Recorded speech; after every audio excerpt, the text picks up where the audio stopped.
Olha aqui a relíquia da pedra da Gruta de São Miguel, onde ele apareceu, lá no Monte Gargano. Onde é? É lá na Itália, no Monte Gargano, onde São Miguel é uma das aparições mais conhecidas de São Miguel. A mais conhecida. O irmão Padre Emanuel fala com mais propriedade disso aqui. Lá aconteceu uma aparição que é muito impressionante. Aconteceu, lá é o santuário mais conhecido do mundo, Vilela, e a aparição aconteceu há muito mais de 1000 anos. Como que foi? Foi uma história muito interessante. Tem uma gruta, num promontório, assim, é um lugar... Como que chama o lugar? Ele vai tentar achar foto, ela deve... Monte Gargano. Monte Gargano, na Itália. Se procurar Monte Gargano, ele vai ver algumas imagens aí. É como se fosse, a gente lembra que a Itália é uma bota, não é? No mapa, é como se fosse o calo da bota, assim, atrás. Sei. E lá é uma montanha grande e tinha um agricultor que perdeu um boi que acabou entrando numa gruta. E naquela época, nas grutas, se faziam invocações aos espíritos. Era um lugar... Pagão. Não era um lugar de culto cristão. E aí o boi se perdeu, ele tentou chamar o boi não veio. E aí ele falou assim, bom, se eu não recuperar esse boi vivo, pelo menos eu vou trazê-lo morto para poder vender a carne. Pegou uma flecha, tirou e soltou a flecha. A flecha, do jeito que foi, voltou e acertou o arqueiro. E ele ficou com medo. Desceu para a cidade lá embaixo de Siponto, hoje é Manfredonia, a cidade que fica no pé do Monte Gargano, e pediu o bispo para rezar. E aí o bispo, depois de uma oração, São Miguel apareceu para ele e disse que aquela gruta era consagrada a ele. Puxa. E que aquela gruta era um lugar onde o culto de Deus ia acontecer. Começou isso aí do início, e aí, um outro momento, o bispo falou assim, bom, eu tenho que ir para consagrar uma igreja. Bom, uma gruta não é um lugar, ainda mais que lá provavelmente eram feitos cultos pagãos. Ele foi para consagrar, e naquela hora São Miguel apareceu para o bispo, chama São Lourenço Maiorano.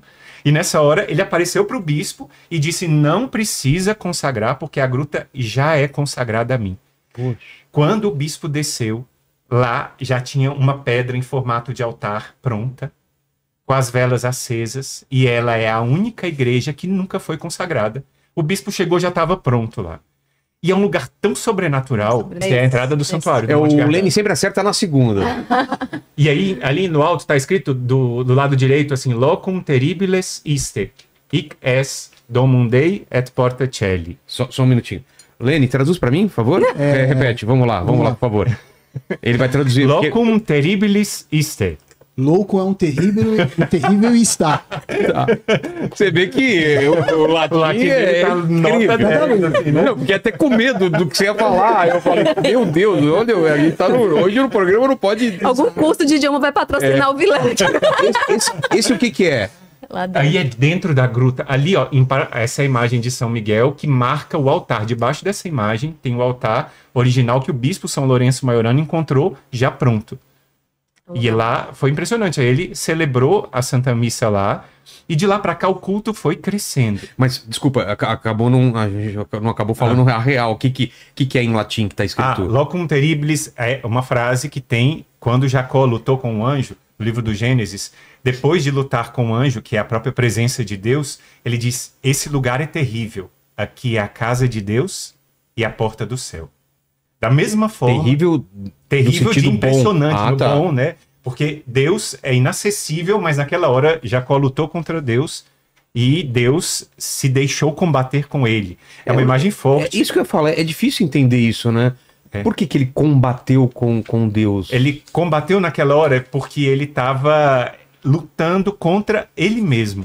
Naquele combate, é um combate singular, que ele queria perseverar na oração. E aí naquela hora, Deus falou assim, olha... Esse lugar aqui é um lugar que você está usando muito, e depois mostrou que ele estava com Jacó. E depois Jacó foi muito protegido, foi um dos grandes patriarcas protegidos, e escreveu essa frase. E aqui, pode voltar aquela imagem? Aquela anterior. Ali é o frontispício que foi feito já depois de muitos anos, e está dizendo que ali é a casa de Deus e a porta do céu.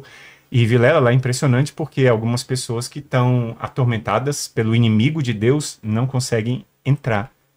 Naquela hora o inimigo se manifesta. Tanta luz, tanta presença de Deus que tem lá. E é um lugar de uma presença impressionante. Eu senti isso em alguns lugares que eu fui lá para Europa. Na Terra, não. Em Fátima eu senti uma presença muito forte também, né? E na Itália, qual é... Eu precisava lembrar qual igreja ou capela que também eu senti uma presença muito mais ao sul lá. Capela de... Vou tentar lembrar depois. O Lene, você lembra, né, de pegar a espada de São Jorge, uma linha que tem... São Miguel. A espada de São... Espada de São Miguel. No mapa... Ela te ajuda, ó, para mostrar. Mas tem muita igreja lá na Itália, porque, pô, a Itália, né, em todo quanto é lugar, tem igrejas lá que são antigas. Tem igreja, tem santo de todo jeito. Exatamente, né? E como minha família é muito católica, minha mãe, a gente parou em tudo quanto é igreja, e foi atrás da história, e via. Então a gente foi em todos os lugares lá mesmo, assim. Bacana. Mas essa outra foto, Lene, que é aquela interna... E aí tudo isso começou, a gente acabou esquecendo, porque tudo isso foi do presente da pedrinha, né? E aí a pedrinha, o que aconteceu? Depois de muitos séculos, estava chegando uma peste, e a peste estava chegando perto da cidade lá, e aí um bispo, depois de muitos anos, chamava acho que Alfonso Pulcinelli, era o nome assim, ele lembrou da devoção a São Miguel e pediu para o povo fazer um jejum e oração, e ele invocar São Miguel para proteger, e naquela hora São Miguel apareceu para esse outro bispo, e disse para ele que quem portasse uma pedra como essa, que com fé usasse ela, seria protegido da peste, e de fato aconteceu.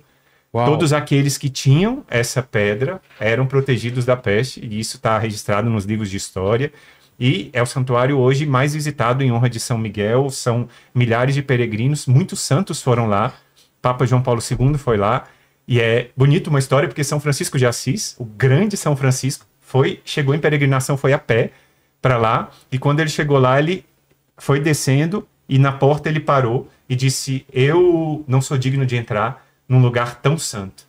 Fez o sinal da cruz na pedra e voltou para trás, e essa marca que ele fez está lá até hoje para a gente ver na entrada da gruta. Não é nessa parte de cima, né? É dentro da lá embaixo, gruta, lá embaixo. Naquela outra foto que você colocou. Na parte de fora daquele lugar onde tem o altar. Sei.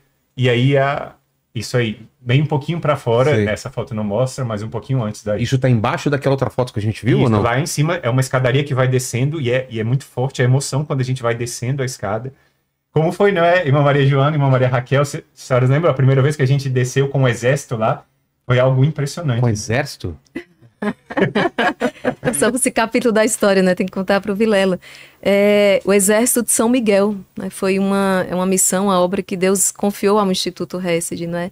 Deixa eu explicar aqui do início. Quando nós tivemos a pandemia, né? 2019, 2020 ali. 2020. As pessoas estavam desesperadas. O mundo todo ficou naquela pandemia, a incerteza, o medo. E nós, além da nossa vida de oração, sacrifício, do escondimento, rezando pelas pessoas, mas o nosso coração, o que é que nós podemos fazer pelas pessoas? E nós começamos então a transmitir a adoração eucarística. Então, todos os dias nós transmitíamos a adoração. E assim surgiu o Nem um Dia Sem Jesus.